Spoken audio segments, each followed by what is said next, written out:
This is the best Do you hear me? of the Paul Finebaum Show podcast. And we welcome you to another day. It is Tuesday. Glad you're here. Much to do today.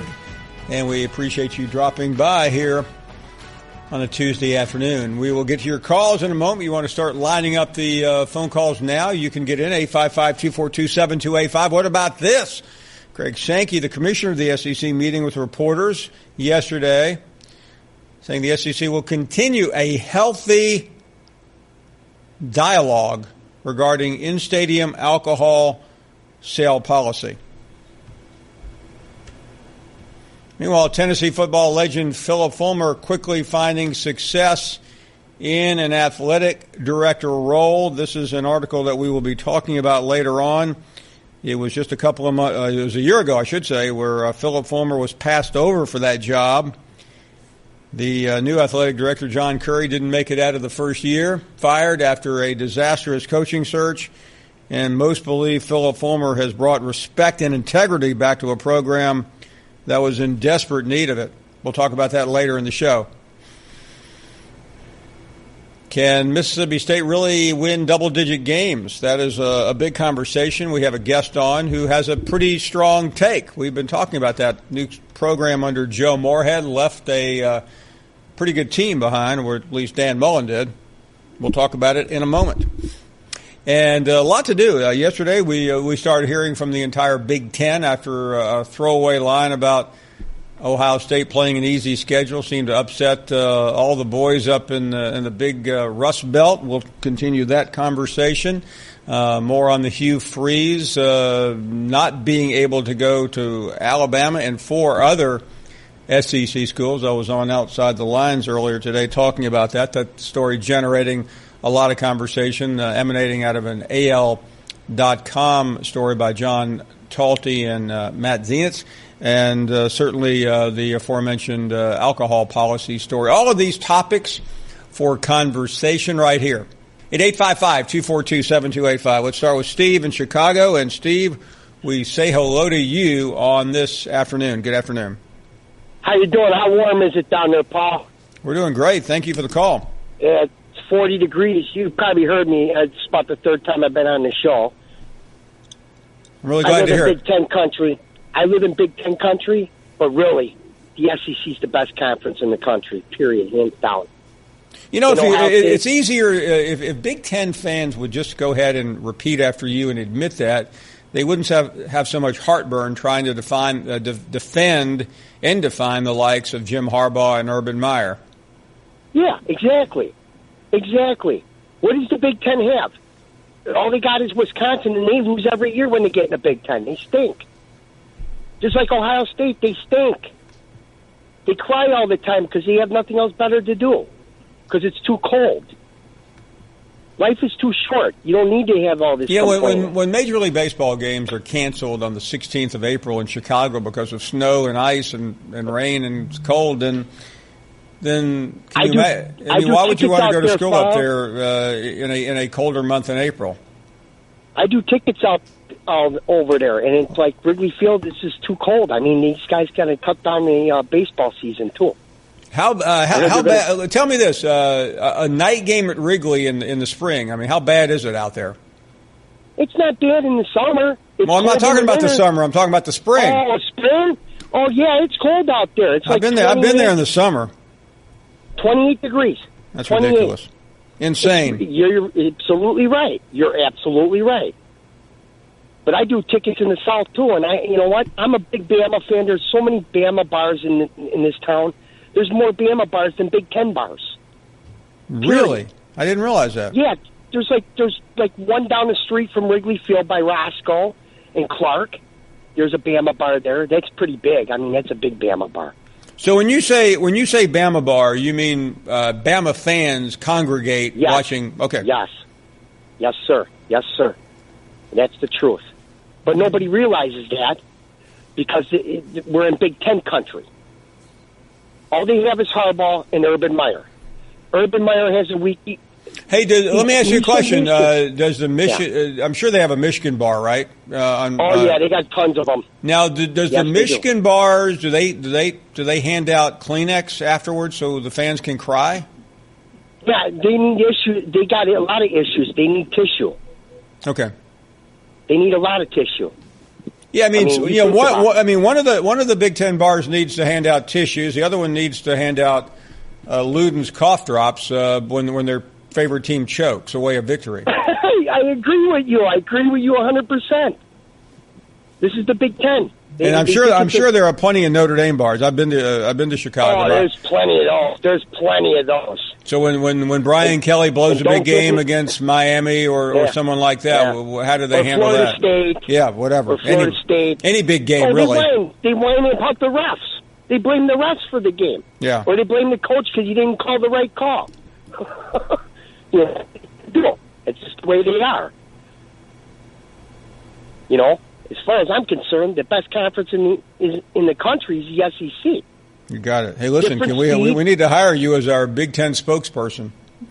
Oh, you can hire me anytime you want.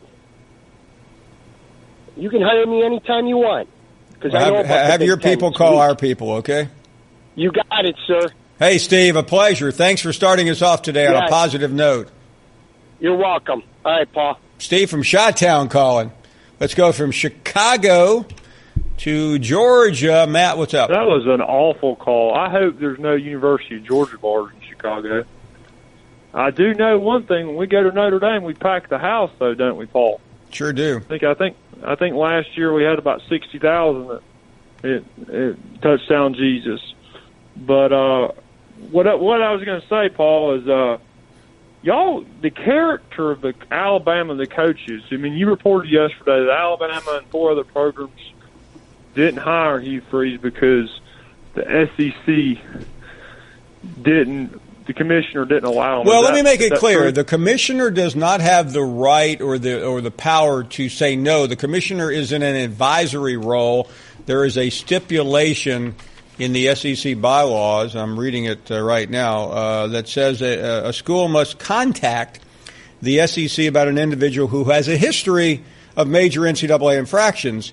Now, if you talk to Hugh Freeze, you act like the guy may have accidentally run a red light. But he was the steward of a program that had major sanctions. Now, again, they're still under appeal. And let's not forget that Hugh Freeze was not fired by the university because of these things. Hugh Freeze was fired because he got caught using an escort service. You're correct, but what I will say about the University of Georgia and the people who run it, we have things called morals and values, and we won't, Greg McGarity won't just hire. He won't let Kirby Smart hire just anybody. He won't let him hire a guy with a record.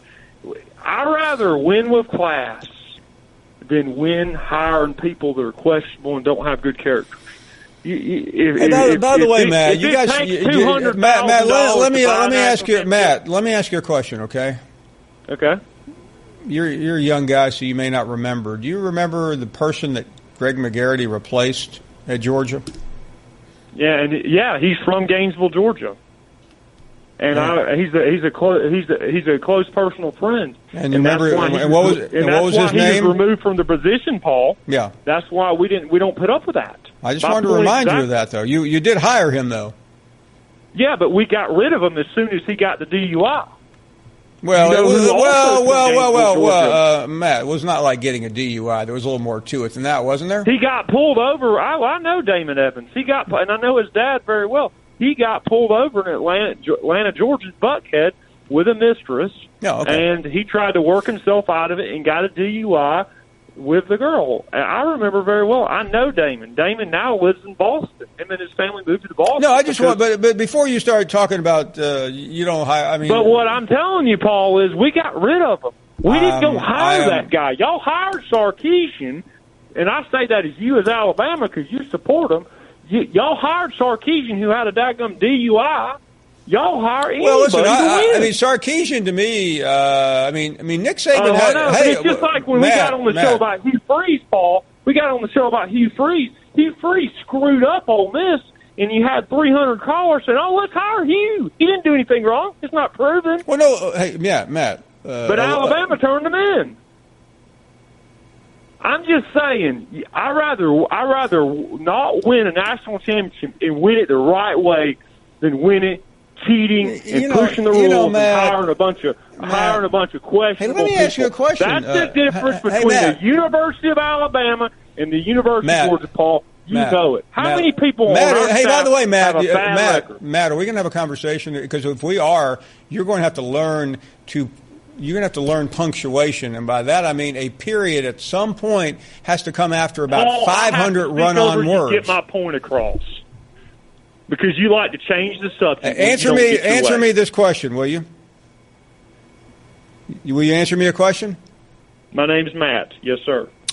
Where did Greg McGarity in the University of Georgia find Kirby Smart?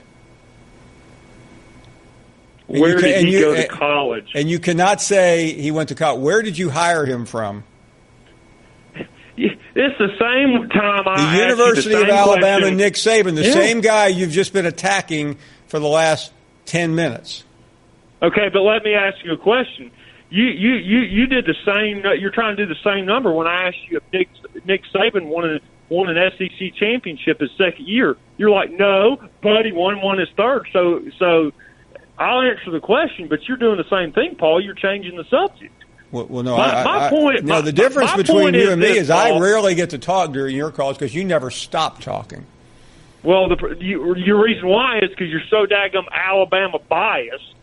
I mean, Lord God, do you ever go back to Knoxville?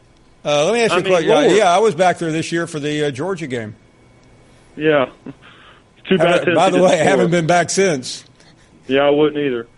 But I never forget. I was at that game too, and I had a close friend went up to Bill Fulmer and said, you may need to put your coaching boots on in about 5 weeks. So let me ask you this: you're talking about I can't remember what you were talking about. I'm talking about. What I'm talking about. Oh, you said you'd rather not win than win the right way. Hey, let me ask you a question, Matt.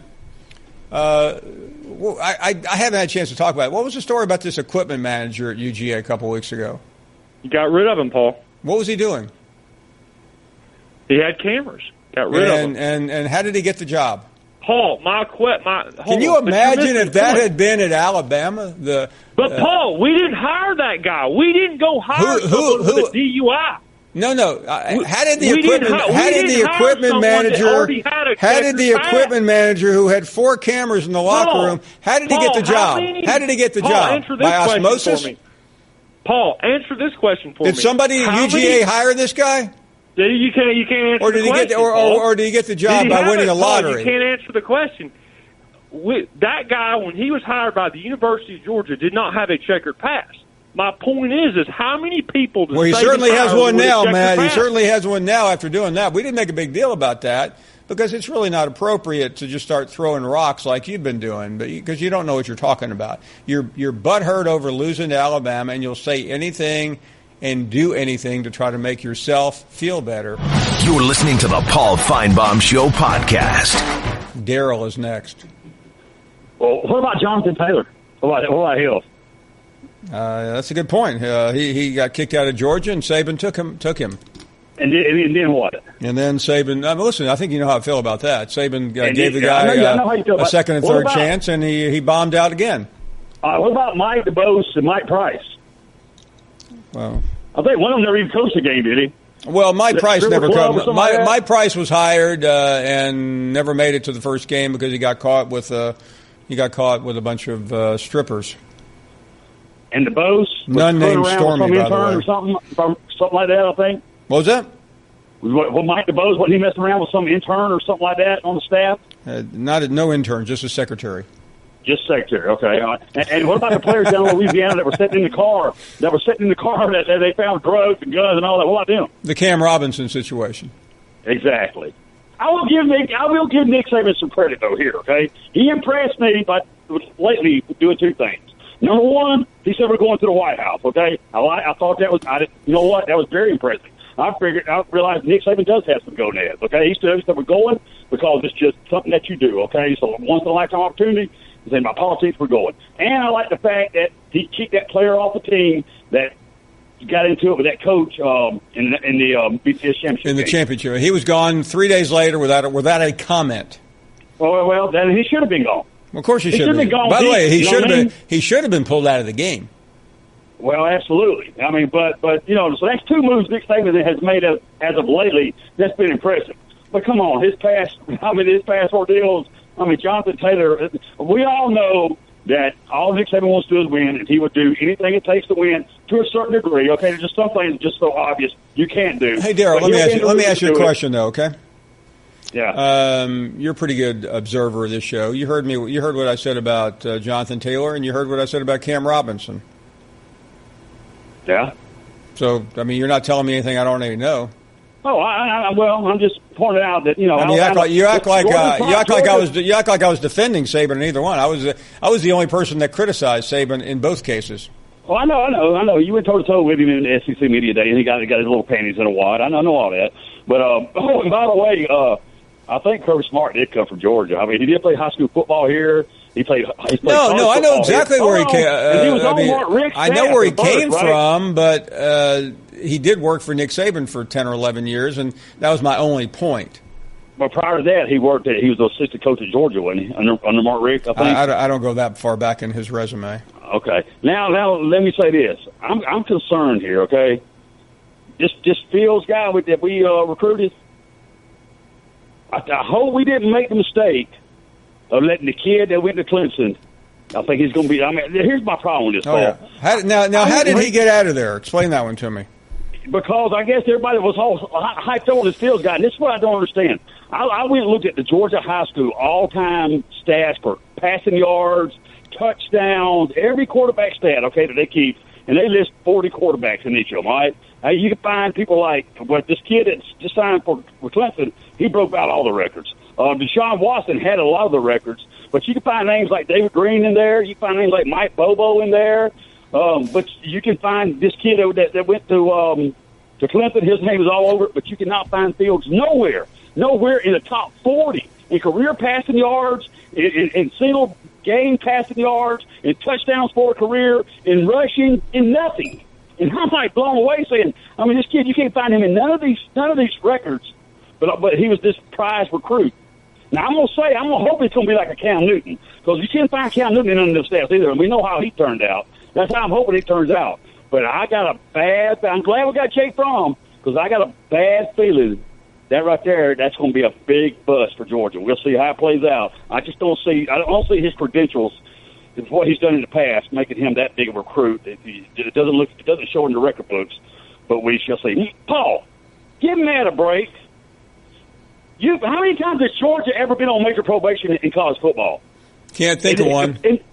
Huh? Can't think of one recently. Exactly. They've been around, 100 and something years? Can we say the same thing about Alabama? No. Roll Tide. No. Weston is up next. Weston, thanks. Good afternoon. Welcome to our show. Hey, Paul. Long-time listener, first-time caller. Love your show. Thank you. Thank you very much. Love your show. Listen, man, I want to talk about this Hugh Freeze thing. First off, Matt's a bum, okay? I just want to say that, and I ain't going to say anything else about it, okay? But Hugh Freeze, man, look, it's 2018, Paul. You want to teach these kids things? Let's teach them about forgiveness. Let's teach them about second chances, all right?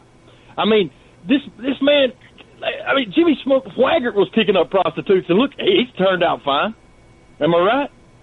I mean, look, this guy called, as far as I know now I'm not real sure from what I've heard about it, as far as I know, he's just called a call girl. Right? Weston, hold on a second. We're talking about Hugh Freeze?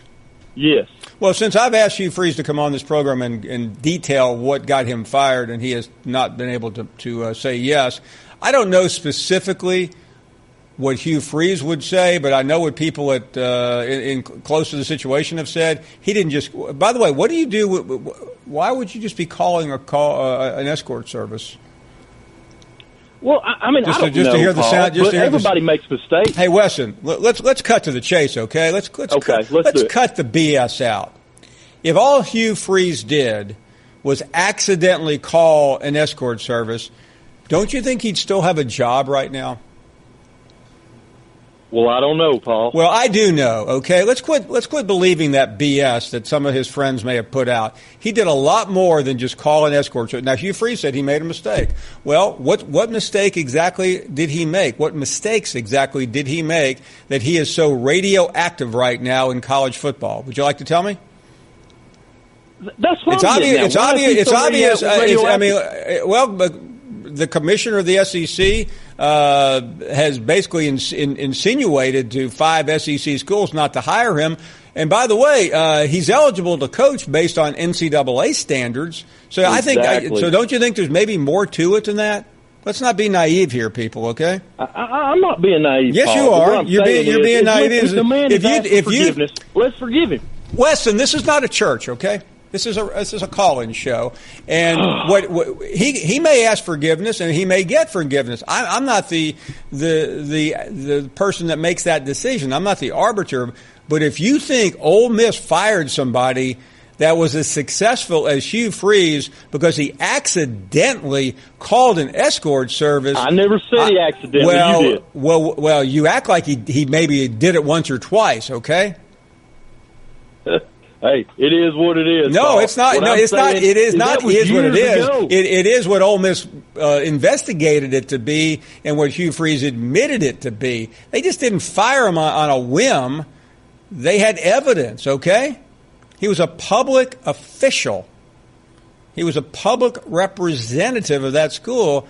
And let's just stop this nonsense that so many in the media are propagating that he made a mistake. He did make a mistake. I agree. I believe in forgiveness. That's between Hugh Freeze and his family, but that's not the issue between Hugh Freeze and the University of Mississippi. That's a totally different issue, okay?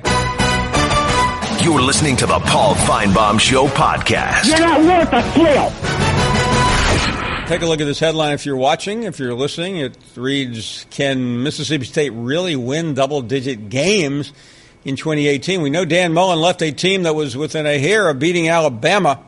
But what about the situation under Joe Moorhead? Connor O'Gara joining us from Saturday Down South. Connor, thank you very much for making the time.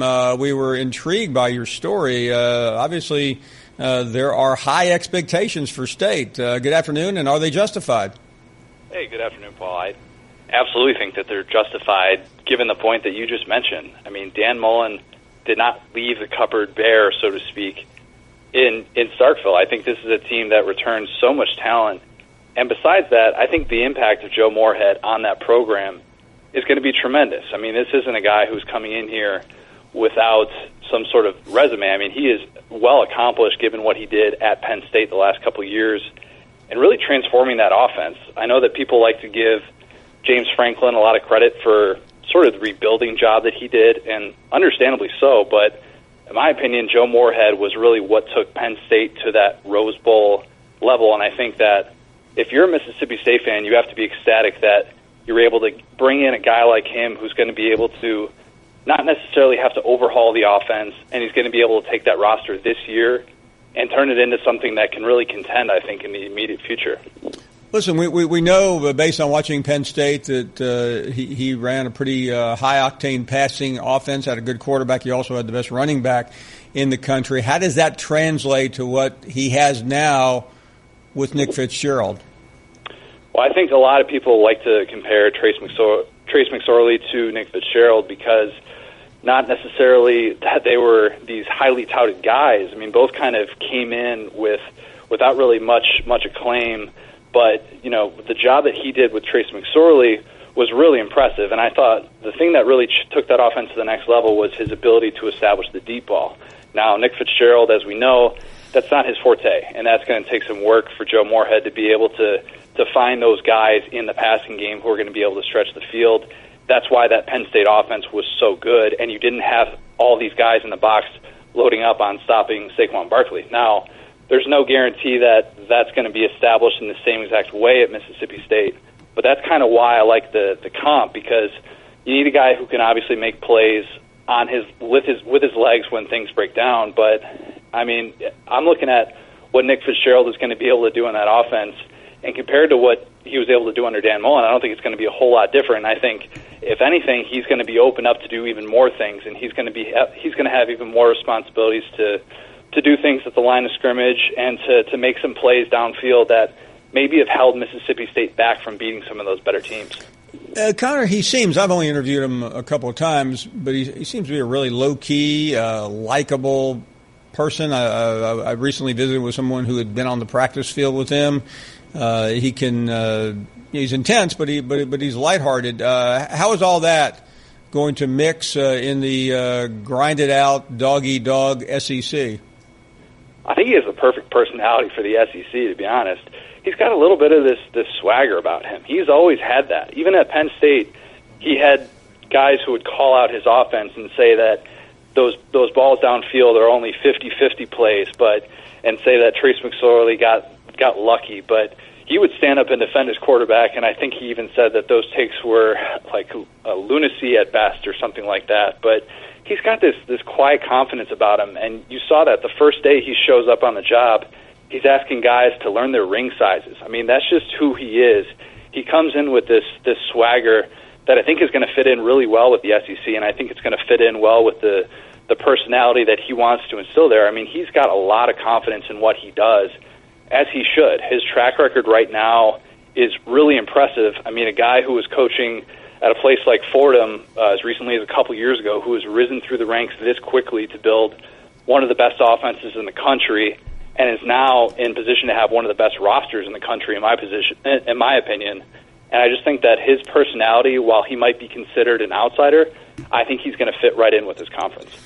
Talking to Connor O'Gara from Saturday Down South, let's talk a little bit about the upcoming season. You're very high, obviously. Good reason to be high when you think about what he is inheriting. The schedule, let's talk about that. We'll throw it up there in a minute and share with our fans what State faces as they try to break into contention. They play Stephen F. Austin, at K-State, Louisiana, and then at Kentucky, Florida, and Auburn. The first half of the season, manageable. The second half at LSU, A&M, Louisiana Tech, at Bama, Arkansas, and Ole Miss. What do you see in that schedule? Well, I'm only seeing one game that scares me, and that's the game in Tuscaloosa. I mean, other than that, really the rest of the schedule, I think, shapes up pretty well. Yeah, the game going to Death Valley is going to be really tough. It's not easy to play at LSU, although you could ask Troy, and they would probably tell you something different about that. But, I mean, let's not forget 37-7 last year. 37-7 doesn't just go away in a year's time that quickly. In my opinion, that was a game that Mississippi State dominated from start to finish, so I'm not really worried about LSU. I'm not worried about an Auburn team that, frankly, hasn't been that good on the road against Power 5 competition the last 4 years, so that really doesn't scare me as much. The Kansas State game could be tricky. They, of course, have a lot of experience coming back. But other than that, I mean, I think that the path for 10 wins is pretty manageable. I know that you look at that division and you think you've got a gauntlet, and it's really difficult year in, year out to have a winning record in that division. But, I mean, based on what we saw from this team last year, I mean, you talked about it before. How close was this team to even being a 10-win team last year? I mean, if Nick Fitzgerald is active for the entire Egg Bowl, and if you want to go back to that Alabama game, I mean, they were right there knocking on the door. So I don't think to say, it might sound a little bit crazy to say 10 wins is totally easily for Mississippi State when we know their history or lack thereof in having double-digit win seasons. But I'm looking at this team right now, and I'm thinking that the path is pretty clear just because of that roster, because of that schedule, and because of what Joe Moorhead is going to be able to do from the jump. So I think I heard you pretty clear, but I want to make sure because we live in an absolute society. You're saying 10 wins, right? I'll say 10 wins. I'll go on the record. Why not? Let's throw that up there. 10-win season for the Mississippi State Bulldogs. That would put them in contention for the SEC. Maybe not get to Atlanta, but pretty close. Connor, very optimistic. We really appreciate that. We like people that have opinions, whether they're right or wrong. They go over well here. Connor, thanks for joining us. Really appreciate it. Thanks for having me. Appreciate it. Now I like that guy. Now, unlike some people who will go, they could win 7, 8, 9. Yeah, we all know that, but we want opinions here. We don't care if you're right or wrong. Nobody's going to check Connor right or wrong, but he's predicting a 10-win season for Mississippi State. Regular season, we're not talking about bowl games here. 10-2 for the Bulldogs. You guys agree? You're listening to the Paul Finebaum Show podcast. Dave Bartoo joining us. Quite a bit to chew on. He is a football analytics expert. Dave, thank you very much for the time. Welcome to the program. How are you? Yeah, absolutely, sir. Anytime. Now, I'm doing good out here. Just wish it would stop raining in Oregon and get sunny here in spring. Before we get too deep, I want to learn a little bit more and share with the audience. I think I know what you do, but explain how you come up with the analytics that you do. Well, there's two sides of it. The in-depth stuff that I do for athletic departments, for head coaches, for offensive, defensive coordinators.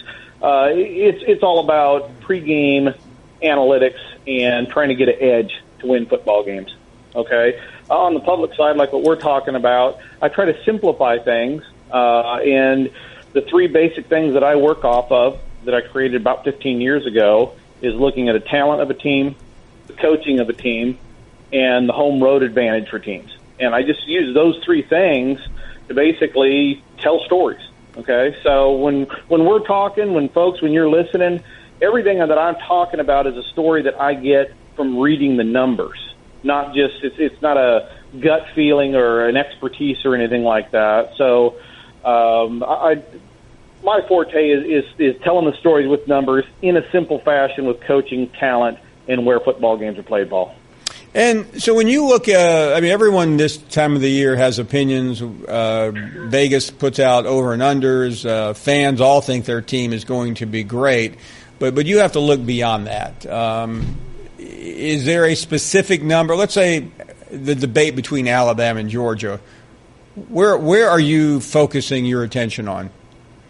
Okay, well, when you look at these two teams, the first thing that you got to break down, in my opinion, is the schedule of these two teams. Because from a talent perspective, on paper, after attrition, they're not that dissimilar. In fact, for the last 10 years, they haven't been dissimilar in their overall talent. Certainly Alabama better, but not big enough where, if Georgia has them at home, they should be losing most of those football games. So when you look at Georgia and Alabama right now, I think you have to start with that schedule and what they have for the 2018 season.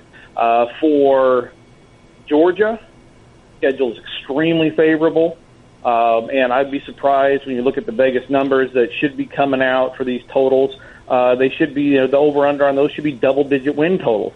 Now, you got the same thing for Alabama, but when I'm looking at Alabama, you got to be looking at the schedule. But I think the biggest question for Alabama this year is the coaching turnover. Now, normally with what I would say a normal program, when you have this kind of coaching turnover, bad things tend to happen, or at least teams fall below expectations. But ever since Nick lost 8 starters on offense and turned around and won the national championship with 3 returning starters on offense, I kind of throw the book out on Alabama. The guy psychologically is far beyond everybody else. So when you look at these two teams, I think a fan needs to start with what the schedule is and what your expectation is off the schedule, not necessarily how good they are against each other, but how good are they against the schedule. Because in the end, top 25, it's all about wins and losses, and I think you got to look at that talent versus the schedule first and foremost. And Dave, I want to stay with Alabama for a second. And yeah, if you look at Alabama, they had a lot of turnover both on the field and off. But if you go back a year or two, back to Kirby Smart leaving that staff and Lane Kiffin, I mean, it is just a continuum. At some point, and I realize we're talking Nick Saban, does that show up? I know, it's kind of like a blind squirrel finds a nut, right? Eventually you're going to say, oh, this is going to hurt. It didn't hurt. Oh, this is going to hurt. No, it didn't hurt. Oh, he hired Lane Kiffin. No, that didn't hurt. They won a national title. Oh, they lost, Smart. Nope. They brought in another elite defensive coordinator in Pruitt. Now, if you're going to point something out, is this line of defensive coordinators, because Smart and Pruitt, you look at their numbers over their career, their scoring efficiency, you're looking at 2 elite defensive coordinators. Okay, now you have a defensive coordinator that really doesn't have any track record at all. So you got a big question mark next to him. You got an offensive coordinator in Loxley, huge question mark next to him. You look at his offensive coordinator, his play calling over his career, and it's in the bottom 25% of active offensive coordinators right now. So I guess if there was going to be a year where it finally bites him in the butt, you could say it would be this year, but to say I expect that would be really denying how many times Nick has overcome. But Dave, here's where I have to pause, and I realize you're the numbers guy, but is Nick Saban the exception to every rule? Something, if you want to be right, it's easy to say he's an exception to every rule. Just pick him to win football games. Yeah, exactly. But realistically, when I'm looking at the breakdown of the offensive and defensive coordinators, I mean, this is probably the weakest year he's had. Okay, because you just mentioned all of this turnover. You mentioned Kiffin. Okay, now I almost think he did that to us, the public, on purpose, just to prove he could win with anybody. Okay?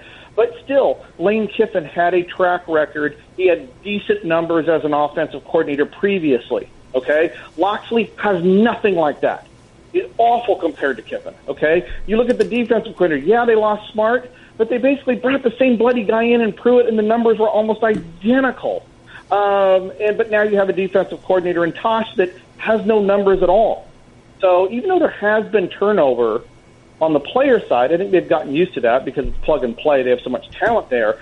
I believe when you look at their pairing of coaches, certainly Nick has just been stable throughout the whole time, but you look at the pairing of offensive and defensive coordinators, I believe this is the weakest pairing he's had since he's been at Tuscaloosa. Interesting. And I want to follow up on that, not to obsess over Nick Saban, but you rarely hear anyone say what you have just got through saying it. So if you're looking for a pause, you also then look at the schedule. It is not that challenging, though, is it? Again, it goes back to how challenging, has any of the schedules been when you look at it. The teams have been so good. Now, I think the break for Alabama scheduling is you've had so much turnover in the West. I mean, just about everybody. I mean, Arkansas, complete turnover. You have Mississippi State, complete turnover. Ole Miss changed coach, yeah, and all their NCAA issues. LSU, LSU. You fire which I feel was a really good offensive coordinator, and you bring a guy in that I have to go back and get Stone Excel tablets to try to figure out what this guy did. And then A&M brings in a whole new group. So, maybe it's a coincidence. Maybe it's the football gods trying to annoy people that don't like Saban in Alabama. But, when you look at, I'm saying this is the weakest offensive and defensive coordinator pairing he has had on paper so far. It's also probably the most discombobulated and unstable the SEC West has been since he's got there. Yeah, I mean, it really is. I want to zero in on LSU for a second because you were indirectly, I think, talking about Steve Ensminger, who, by the way, will not know what you said because he said he doesn't read newspapers, nor does he read the internet. Well, but he is the offensive coordinator under Ed Orgeron. So for LSU fans who are getting nervous, they're coming off a 9-4 season. It wasn't bad, other than the Troy game and the Notre Dame collapse at the end. But Vegas is not crazy about this program. What about you? Well, you shouldn't be. You still have Ed Orgeron in charge of it. This is a guy who at Ole Miss, in his tenure at Ole Miss, was arguably the worst coach in college football. And there was no inconsistency either. Every year it was bad. In fact, his best job as a head coach, unequivocally, it's not even close, was last year. Now, I think a lot of that was on the back of his elite defensive coordinator in Aranda and the guy, Canada, that they just fired and gave him 12 games to get things going at LSU. So, I don't mind looking down at LSU either, even though their talent is still elite. They still recruit at a very high level, even though I thought, wasn't Ed supposed to be some dynamic recruiter too, Paul? He was supposed to be a great recruiter. Yeah, and LSU pulled their third non-top 10 class in the last 15 years.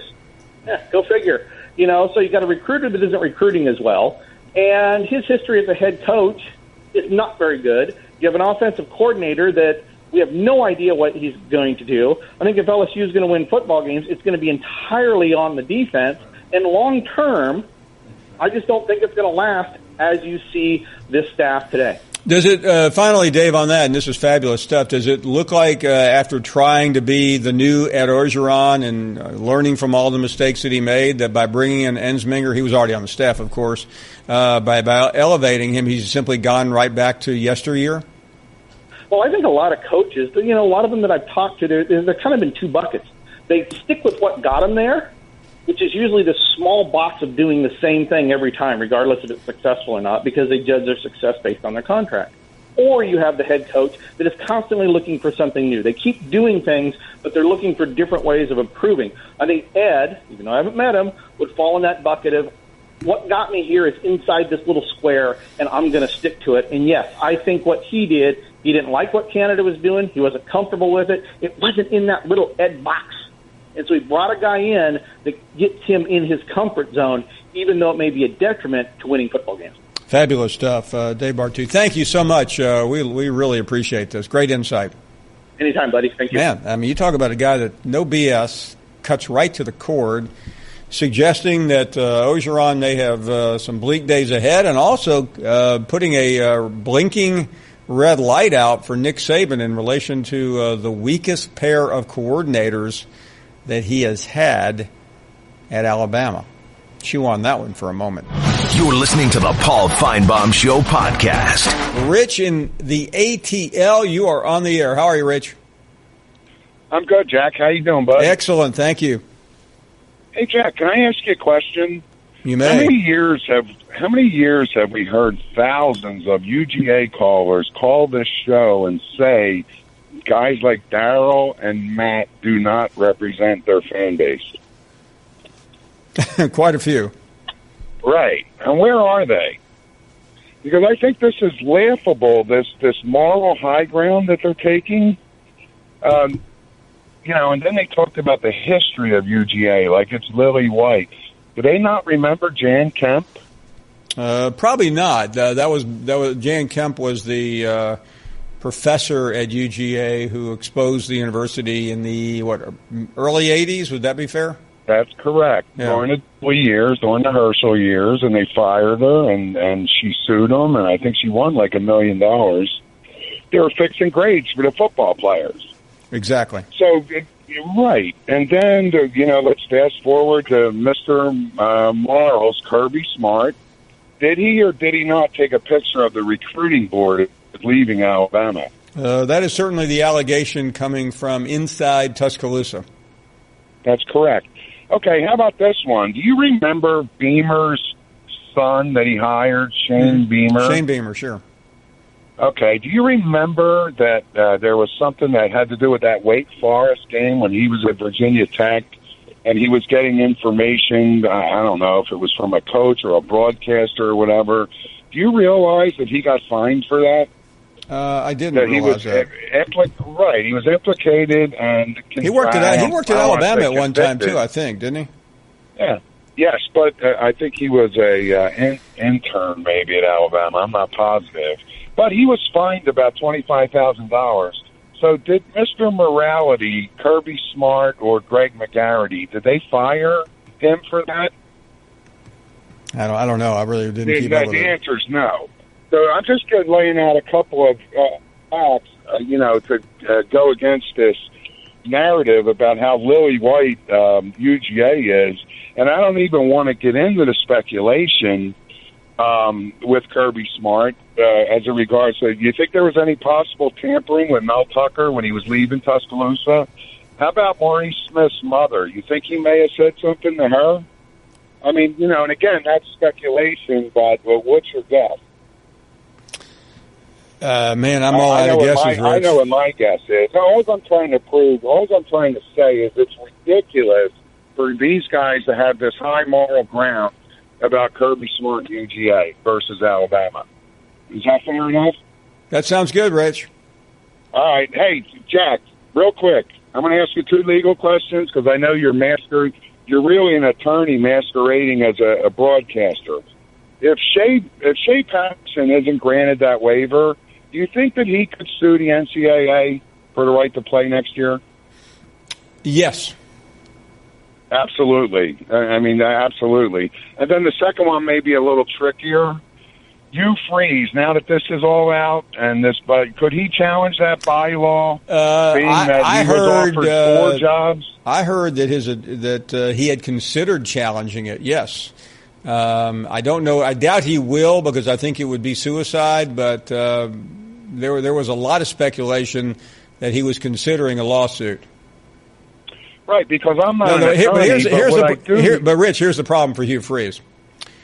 And you know where I'm going. In a lawsuit, discovery is certainly the first step before you get to court. And I sincerely doubt that Hugh Freeze wants to take a deposition on that case. Yeah, that's fair enough. But what you're doing fundamentally is stopping a person from gainful employment. But here's where I think it would get tricky. I think the SEC would argue that they did not stop him. They just gave an opinion. And it was ultimately up to Alabama and the 4 other schools to bring him on or not. Now, again, the communication might be fascinating, not to go into Michael Cohn's case, but wouldn't you like to read the communication between the SEC and the University of Alabama?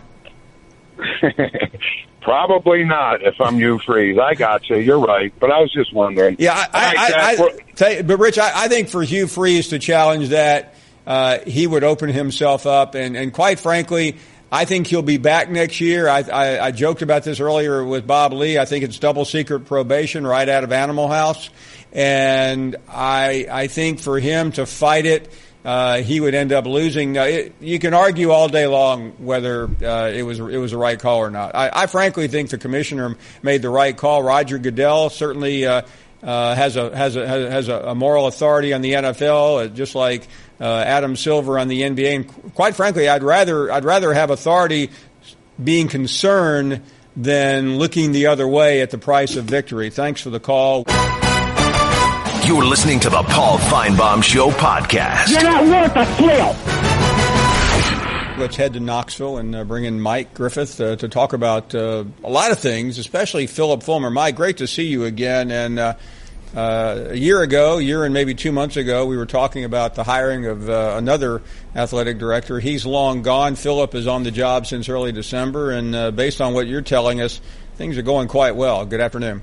Yeah, a lot of stability with Philip Fulmer, Paul. And why would we be surprised with that when you consider Philip Fulmer's background, 17 years as a head coach and 31 years as an assistant here at Tennessee. I mean, no one knows the lay of the land on the University of Tennessee campus like Philip Fulmer. No one understands the state. No one understands the challenges that Jeremy Pruitt faces. And so it's really been a comfortable transition to Philip Fulmer, and it's really had a calming effect. And when you think about everything that Tennessee's been through, you know, you might think their hair would be on fire after this 26-day coaching search went awry and the whole Greg Schiano drama and Mike Gundy playing him like a fiddle and the NC State coach doesn't even want the job, and you end up with Philip Fulmer on December 1 and 6 days later you hire a head coach. You got less than 2 weeks to put together an early signing class. It would seem like a very dramatic and trying time, yet with Philip Fulmer's steady hand overseeing all of this, there's kind of a calm here in Knoxville, even though the season may be a little bit of a storm. There's some challenges, but you just get the feeling with Philip Fulmer in charge that Tennessee's found its way.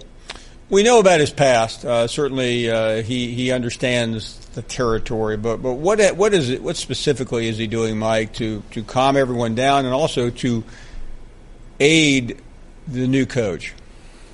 Well, number one, what he's doing to aid the new coach is he's giving Jeremy Pruitt everything he needs to be successful because he understands. He knows. He was there when Doug Dickey kind of opened up the pocketbook. You know, if there was one thing that Johnny Majors had a hard time with, it was getting enough money to pay all the assistants. And that was something that Philip Fulmer was able to do. And because Tennessee was able to loosen the purse strings and pay those assistant coaches, they had a great deal of continuity. Now, there were some different coordinators, obviously. David Cutcliffe left for the Ole Miss job and Randy Sanders was promoted. But if you look at the defensive staff that John Chavis had and the number of years those guys stayed together, I mean, that's the same message, the same system. It's great for player development, the relationships with the players, that lessens the attrition. Now that Philip Fulmer's come in and he's basically said to Jeremy Pruitt, tell me what you need. Tell me how it is at Alabama. Tell me how it is at Georgia. Tell me how it is at Florida State. That's why he hired Jeremy Pruitt. He wanted somebody that had seen a championship program up close,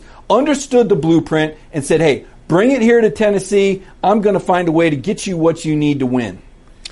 Mike, let's get to the most important thing. All these other stories are great, and I think they sound good, and it's good that Philip is in charge. But what kind of football team is this going to be? What have you seen so far on the practice field? You know, it's funny you say that. I was talking with Philip Sunday, and I said, boy, you brought a calming effect, and he kind of chuckled. I said, yeah, wait till October, right? There's some challenges, right? We don't really know a lot about the quarterback situation in the sense that the scrimmages have been closed to this point. We know this. Jared Garantano and Will McBride are the two returning quarterbacks. They were both recruited to play the dual threat type of offense, Butch Jones spread system. We know there's a 6'5", 240-pound quarterback by the name of Keller Chris from Stanford who's en route to Knoxville. He'll be here end of May, early June. I think he's going to be the guy because of his experience in a pro-style offense that Tennessee is switching to. So you've got a new quarterback coming in, albeit a senior, a grad transfer, but still a new offense, a new quarterback. And then defensively, there's some challenges. Jeremy Pruitt wants to play press man coverage. He's been able to get away with it at Alabama, at Florida State, and at Georgia. He's been a part of 5 national titles. He's had national championship talent. At Tennessee, he doesn't have that on defense. So I think we got to see what happens when push comes to shove. Is Tennessee really going to try and play press man against West Virginia on September 1st? Because if they do, we know the Mountaineers can line up the scoreboard like a pinball machine. Talking here to Mike and Mike, let's talk more about the quarterback situation because we know who's on campus, but give us some more information on what we think or you think is yet to come. Well, Keller Chris was 11-2 as a starter at Stanford, but he did lose his starting job. He's a guy who doesn't have a lot of mobility, but he's accurate. He's got a strong arm. But I think more than anything else, Paul, we talked about Philip Fulmer being steady and providing leadership. I think that's what a guy like Keller Chris can do. I think it's more than just the talent. I think it's the experience. I think it's what he can bring to the locker room. I think it's the know-how in a pro-style offense that, quite frankly, is not going to be that complicated, but you've got to have a guy back there that understands what everybody's job is and can pull the trigger, get rid of the ball quickly. And I think Tennessee has some playmakers on the perimeter. I like what they've got in the backfield. I know Jeremy Pruitt's not impressed. He's used to 225 and 230-pound NFL running backs. Tennessee doesn't have that, but they got a pretty talented guy by the name of Ty Chandler who's a home run threat. The key is, can they build an offensive line to give Keller Chris some protection? I think Keller Chris comes in, provides the stability and leadership, and if Tennessee can protect this guy, I think they'll go to a bowl game this season. Of course, this young man comes from California. He's highly recruited. I think his uncle is the Paul Chryst, the coach at Wisconsin, so he knows the territory. In terms of the schedule, and I realize the most important thing is the spring game, but Tennessee fans are fired. Everyone's fired up, Mike. Are you hearing any? What's a realistic expectation for Jeremy Pruitt in his first year? I think 6 or 7 wins realistically would be a good season because of the schedule, Paul. And, you know, look, other than West Virginia, I know they got some pushovers. East Tennessee State's not going to beat them. Charlotte's not going to beat them. UTEP is one of the worst teams in college football. So there's 3 automatic wins. And, you know, you can say what you want about Kentucky and Missouri being in Knoxville. Those teams have gotten better. The East has gotten a little bit more competitive. I mean, we saw Kentucky beat Louisville just a couple of years ago in a bowl game. I think they had a Heisman Trophy quarterback. So the East isn't a bunch of pushovers like they maybe have been in the past. It's not the SEC West yet, but I think 6 wins is realistic because of that difficult stretch, Paul, and I'll remind everybody, and certainly the Tennessee fans know about it, Georgia and Florida back-to-back weeks, and those are 2 rivalry games that are going to take a lot out of you. You get a week off to catch your breath, and then you got to play at Auburn and Alabama in back-to-back weeks, and then at South Carolina, a program that's really risen up and kind of been a pain in Tennessee's side. Those South Carolina-Tennessee games the last 4 or 5 years have been very contested. Muschamp doing a good job with the Gamecocks. No doubt. In terms of the spring game, I've heard Jeremy Pruitt talk about the expectations for what's in the stands. He was here 2 weeks ago trying to generate some excitement. Will we see a big crowd Saturday? Well, the weather's going to be nice, and that's always important for spring games. The price is right. It's free. There will be no autographs, so maybe that might discourage some families from bringing their kids out. But if you want to get a glimpse of what Tennessee football is going to look like, it's going to be a good opportunity. I think a realistic crowd is probably going to be 40 to 50,000. These spring game numbers somehow always end up 15 or 20,000 more than what looks like in the stands. But he's going to play ones versus twos, so you're going to see an actual game. It's not going to be one of these modified scoring systems where only the head coach knows what's going on. You're going to see the first team offense and the second team defense play against the second team offense and the first team defense. And I'd love to break it down for you, but we don't know who's first and second team yet. They haven't put out a depth chart. They won't even let the players tell you what their weights are when we interview them. So Pruitt doing everything he can to keep everything behind the orange curtain. But next Saturday, I think we're all going to see. And here's the thing. They may look good, but they're playing against each other. So keep that in mind. Be a better result than most of the season. Mike, thanks for coming on, as always. Great to see you. You bet, Paul. Thank you. Good stuff. Spring game Saturday afternoon. You'll see it on the SEC Network. Thank you for listening to the Paul Finebaum Show podcast. The Paul Finebaum Show airs weekdays on the SEC Network, beginning at 3 Eastern. Larry is on the air. What's up, Jack?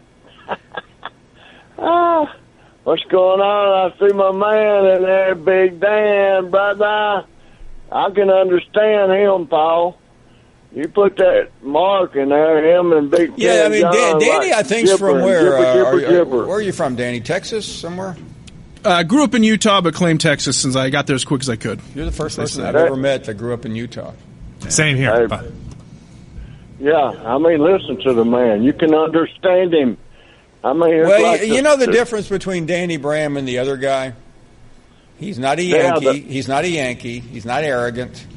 He's not a know-it-all, and he's not a Notre Dame fan. Well, let me ask this question. Actually, when you're from Utah, where are you from? You're from the West. You're not from the South. You're not a Midwestern guy. Utah's pretty far west, John. Yeah, well, that's what I'm saying. I know it would be called the Intermountain West, I believe, is what they call it. So the Mountain West. Okay, perfect. Which I haven't spent a lot of time there.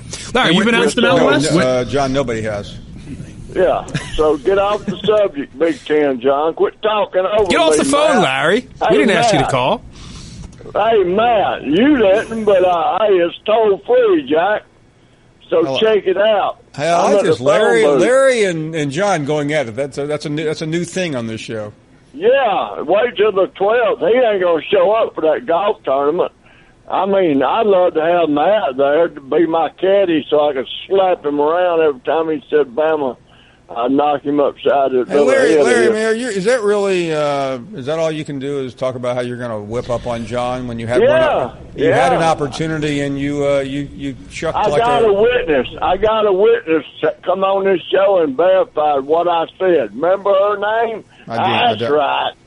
Okay, Larry, I want to put you through a little test real quick, since we're on the subject of geography. Wow. How do you spell Utah? Well, we got to go through this spelling, baby. WTAW. Utah, Larry. Why? No, Larry. EW. Can you tell us which states border Utah, Larry? Which states border Utah? Alabama. No, quit, Paul. You messing me up. I know all this stuff, but you messing my brain up. Out there toward Texas. No. Think Nevada. I got the answer if you need it, Larry. I was going to say that, Paul, and you're messing me up, man. You got my train of thought. Larry, I know you've been there. Las Vegas, Utah. Yeah, there you go. Sin City. Larry, I would advise you not to go to Utah. I spelled it right, so I can go. How about that, Jack? Let's one more time, Larry. I'm going to spot you the U. You finish the word for me. Oh, crap. Oh, you. Utah. T-A-W-U. Utah. Tall. Use the no, Larry. I don't. No, Larry. What? Larry. It's an easy word. U is the first letter. What's the second letter? T. T. Tall. T would be W. Tall. T. It's really hard for a W to follow a U and a T, but go ahead. Okay, UTW. UTWAU. My God. You just mad. That's it. UTWAU. Right. Danny Brams, you're from there. Is that correct? UTWAU. Right. That is not correct, unfortunately, Larry. Come on, big. You know I love you. You know I love love you, Larry. You're my guy. Someday we're gonna crack those coldies together. Well, why don't Brams? Why don't we set up a trip? Me, you, and Larry. We go out to Salt Lake City. That'd be fantastic. And we'll hit the slopes, Larry. Larry, just for your future edification, unless you're ever in a spelling bee at a bar, it's UTAH.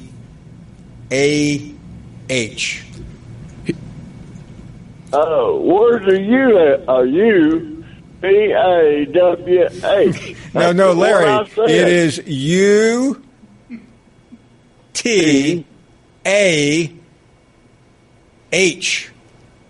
Where's the all at the end? Utah. TAW should be tall. I mean, if I spelled something. You're saying it's UTAWL? Utah? AW, yeah. It's not in Alabama. Now, Larry, there is a Utah, Alabama spelled EUTAW. That's where the dog track is. Oh, that's why I got messed up on. Yeah. Okay. Well, that's I got Utah that right. in Greene County, but this is Utah, which is a state in the middle of nowhere. Okay, let's move on to the real thing about this guy Matt. Paul, I want to rough him up. I'm tired of listening to him. You're like the president of the United States, Trump, and he's like Comey. I mean, y'all. Oh that's no, how y'all, he's like James Comey. He's a liar. Yeah, he's a big fat liar. Lying Jim Comey. Where have I heard that before? Yeah. He's a big liar. Now, Larry, did you see Jim Comey's interview? Yeah, man. I could be a political guy, man. I'm telling you, I can break it down. Okay, Larry, just for the fun of it, to give you a chance to redeem yourself. Let's say we're at whatever. What's your favorite news network? Fox, baby. I'm shocked. I don't know why I saw that. Let's say we're at Fox News. I'm sitting here with Sean Hannity, my good friend. We share an attorney together. And Cohen wasn't his lawyer. Comey has... I like the idea of Michael Cohen as a lawyer, though. Yeah. So, okay, Comey has just finished his interview, and Sean has to go take a phone call, and I'm stuck on the set. And I say, Larry, your reaction to the interview. Now, just interview was Comey? Yeah, we just got through watching the interview with Comey, and I'm getting your reaction. My reaction. So, Larry, what is your reaction? I would jump up and push my chair. I hope it be on rollers. I'd push that thing as far as I could kick it, and I'd say, what a moron. What a two-faced lying sapsucker. I said, there ain't no way that man, he just hurt the FBI, man. Okay, Larry. I mean... Okay, Larry, we got the message. We got you booked tomorrow morning on Morning Joe, 6:45. All right, man, I would go, Jack. You think I'm kidding? Hey, Larry, hold on 1 second, okay? Don't go anywhere.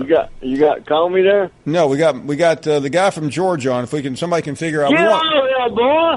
Hold on, Larry. Let me know when they're both. Matt. Hey, Larry, you are stupid. You can't even spell Utah. Hey, Goofy. Hey, you moron. Larry, hey, Jack, Hey, guys, one at a time. Hey, Larry. We're going to do this civilly. This is not too.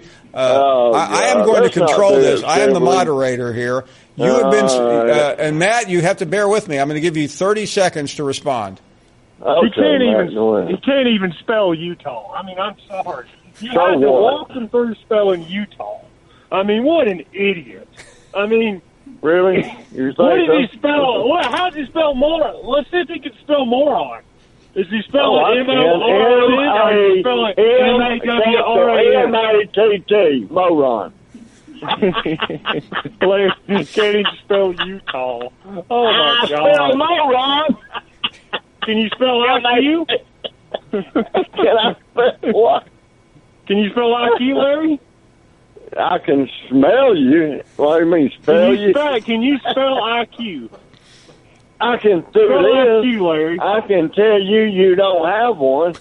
I'll tell you that. Well, you can't spell Utah, You ever so I don't know how you can tell anybody anything. That's your IQ, that little pissant. That's your IQ, boy. Larry, you know? can't spell Utah. So what? If you can't spell, how many letters are in Utah? 4? Why do you keep on with Utah, man? You stunk. Somebody slap him in the head, get him going. My 6-year-old little girl can spell Utah, Larry. Oh, you can spell Utah, boy. Hey, I'm the smartest man on the block. I can spell Utah. I'm from Georgia. Hey, Larry, if I may interrupt here for a second, is that the best you've got for Matt? No, he won't let me talk. Come on, bring it, Jack. Time? Bring it, Jack. I think Matt is we've been hold on a second. We've been waiting for this for a couple of weeks, and Larry, you've got to do better than. I'm fixing to. You gonna turn me loose? Go ahead. It's all yours. Matt, you shut up and sit down and listen, boy. Let me tell you something. Bama has broke your heart twice. Just like Paul said, you're a butt-hurt little whiny wimp. You can't grow up. You keep interrupting people, and you don't know how no civilization about yourself. I don't know how to spell Utah, but I wish your life was in Utah. I'll tell you that. Matt, let the man speak. You had your time. I want to hear Larry here. That's right. And you shouldn't even be in. You go to Utah. That's where you need to be. Because I'm going to tell you something. Georgia is a dud because we going to whoop them again, Jack. Okay. Yeah, you wait, Bubba. Hey, good. Okay, Larry. Down, Larry. Okay, I want to. Hold on. Only one person can talk at a time here. We're not doing any of that silly stuff like we usually do. No, I want to hear Matt respond now to Larry. Larry, no talking. Okay. I'm too busy laughing. He's scared. They're scared of the dogs. Like I said, Kirby's going to bring it. Y'all don't, in a year, hey, Paul, if they move you to Atlanta, I hope they move you to Atlanta. It's going to be dog nation, baby. Kirby's going to bring it. We're bringing it, baby. Nick Saban's down. Y'all beat us by 2 points. I'm not butthurt. Y'all shouldn't even been in the playoff. Y'all just make sure you beat Auburn next year. Y'all beat Auburn, where the punter can't brag and make fun of y'all. Y'all just beat Auburn, all right? Because we did. Hey, Matt, I just have I have one question for you, okay? Yeah. I mean, Larry's drunk. What's your excuse? I come home from work, Paul, and I know how to spell Utah. Okay, we're done. Thanks, Larry. Thanks, Matt. Good dog. Okay, enough. Okay, slow down. Enough. Let me go into the. Thanks, Larry. Let me go into the booth here quickly. Danny Bram and John. Let's score this one. John, what do you got? I've got Larry. It went all 12 rounds, no knockouts, but my scorecard reads Larry. Yeah, I got to give it to Larry. Matt was just jab with the Utah thing, and we had already moved past it. So we have. I try to be neutral here, but I would have stopped the fight. I mean, Matt had nothing. I mean, Larry wasn't even paying attention. He was watching Andy Griffith while he was fighting this one. But believe it or not, Paul, Larry had 2 quick-witted liners. Yeah. Well, Matt just had the same material over and over. Yeah. You got to be better than that. Matt got exposed there as a fraud. Yeah. Thank you for listening to the Paul Finebaum Show podcast. The Paul Finebaum Show airs weekdays on the SEC Network, beginning at 3 Eastern.